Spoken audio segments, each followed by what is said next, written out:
오늘의 10분 말씀 역대하 18장 28절부터 19장 3절까지입니다. 오늘 본문 말씀은 북이스라엘 아합 왕과 남유다 여호사밧 왕이 함께 연합하여 길르앗 라몬에서 아람과 싸우는 내용의 결말을 담고 있습니다.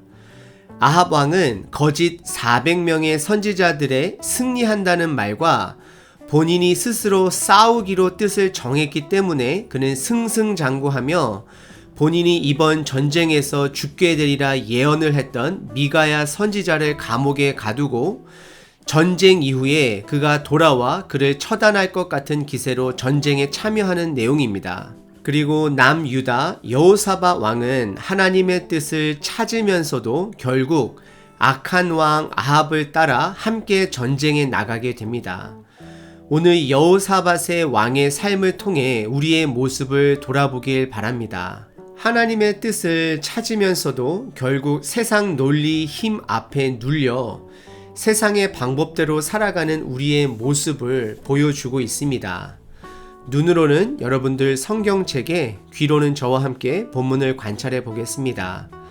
오늘 본문은 크게 두 가지로 구분할 수 있습니다. 첫 번째는 결국 전쟁을 통해 북아합 왕이 죽게 됩니다. 그리고 두 번째는 전쟁 이후 남유다 여호사밧 왕은 성으로 돌아오게 됩니다. 먼저 첫 번째 부분 28절서부터 34절까지입니다. 북이스라엘 아합 왕은 미가야 선지자가 예언한 본인의 죽음이 마음에 신경이 쓰였는지 최선을 다해 안 죽기 위해 노력을 합니다. 그래서 19절에 본인은 왕의 갑옷이 아닌 일반 병사의 갑옷으로 입고 그리고 남유다 여호사밧 왕에게는 왕복으로 전쟁에 나갈 것을 권유합니다. 그리고 여호사밧은 바보가 아닌 이상 같이 미가야의 예언도 들었음에도 불구하고 북아합 왕의 제안을 받아들이고 전쟁에 나아갑니다. 하지만 30절에 아람 왕은 이미 병사들에게 다른 병사들과는 싸우지도 말고 오로지 북이스라엘 아합 왕만 찾고 그를 죽이라고 명령을 합니다. 그리고 아니나 다를까 31절에 남유다 여호사밧 왕을 북이스라엘 아합 왕으로 오인하여 적군들은 그를 추격하게 되고 그를 죽이려고 했지만 성경은 31절에 여호사밧은 소리를 질렀다고 말합니다. 이것은 기도를 뜻하는 것입니다. 여호사밧은 어려운 가운데서 다시 또 하나님을 찾았습니다. 그리고 하나님께서는 그를 도와 그를 쫓는 병사와 병거들이 그가 아합 왕이 아님을 확인시켜주고 추격을 멈추고 돌아가게 합니다. 하지만 아합 왕은 33절에 아람 병사가 무심코 활을 당겨 쏜 것이 그의 갑옷 봉합선에 맞아 치명상을 얻게 되고 그곳을 빠져나가지 못하고 결국 34절에 해가 질 때쯤 죽었다 성경은 말합니다. 결국 하나님의 말씀은 이루어졌습니다.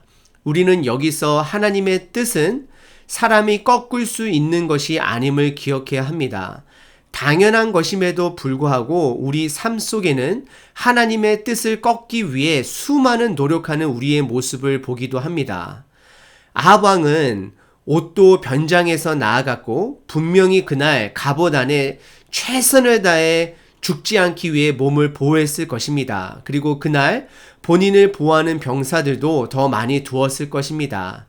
하지만 성경은 무심코 쏜 화살이지만 하나님의 뜻으로 그는 봉합선에 맞아 죽게 됩니다. 하지만 하나님의 뜻을 찾았음에도 아합 왕을 따라 함께 전쟁에 참여한 남유다 여호사밧 왕은 하나님을 부르짖음으로 하나님께서 구해 주셨습니다.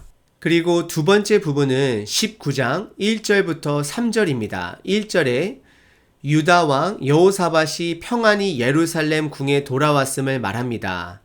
여호사밧 왕은 분명히 전쟁에서 하나님의 말씀에는 한시의 오차도 없음을 경험했을 것입니다. 그리고 그를 기다리는 것은 2절에 다시 하나님의 말씀을 전한 선견자 예후가 기다리고 있었습니다. 그리고 예후는 여호사밧 왕이 악한 왕 아합을 도운 것은 분명한 죄라고 말하며 하나님이 악하다 말한 사람들의 길을 따라간 여호사밧 왕을 질책합니다. 그리고 3절에는 그러나로 시작하며 그가 선한 일도 했음을 말하고 있습니다.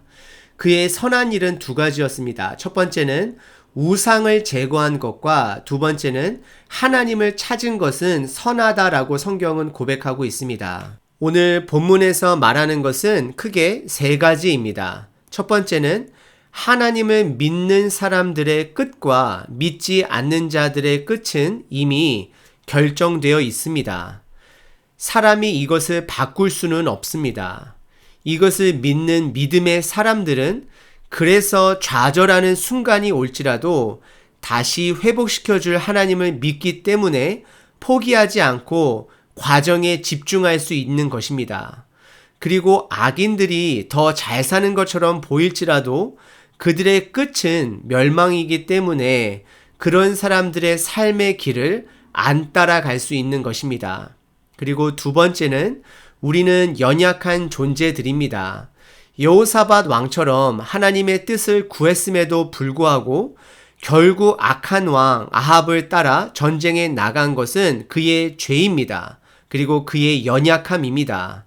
하지만 그는 극적인 상황에서 하나님을 부르짖었습니다. 우리는 여호사밧의 미련한 모습 가운데서도 이렇게 하나님을 붙드는 자세는 배워야 합니다.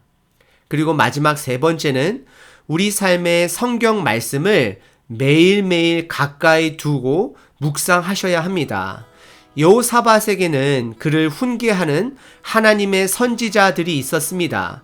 비록 그를 훈계한다 할지라도 여호사밧은 그 훈계를 통해 하나님의 뜻을 찾고자 하는 마음이 있었습니다. 그리고 우리에게는 성경 말씀이 있습니다. 성경은 우리 삶의 기준이 되어 우리의 죄를 지적하기도 하고 때로는 고난을 통해 하나님을 찾기도 합니다. 우리 삶의 기준이 있다라는 것은 축복된 것입니다. 지금도 하나님을 모르는 사람들은 그 온전한 기준을 찾기 위해 정치를 하고 학교를 세우고 봉사를 하며 온 인류가 여러 가지 방면에서 노력을 하고 있습니다. 하지만 그 기준은 예전에도 존재를 했었고 현재에도 존재를 하고 앞으로도 있을 것입니다. 그것은 바로 성경 말씀입니다. 내 삶의 기준을 가지고 살아간다라는 것은 내가 삶에서 바닥을 쳤을지라도 다시 어디로 갈지 알려주는 기준이 되어지는 것입니다. 성경의 기준은 우리를 겸손하게 합니다.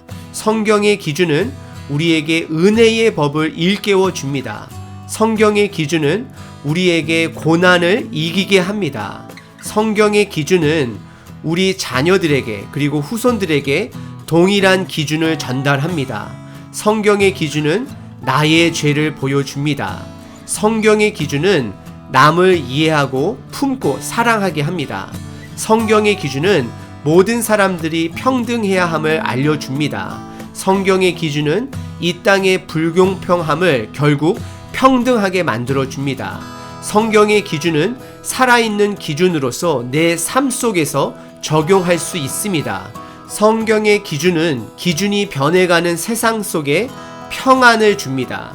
성경의 기준은 나로 하여금 성장하게 하고 살아나게 합니다. 성경의 기준은 생명선입니다. 오늘 하루도 그 생명선 대신 기준의 삶을 살아내시는 저와 여러분 되시길 바랍니다.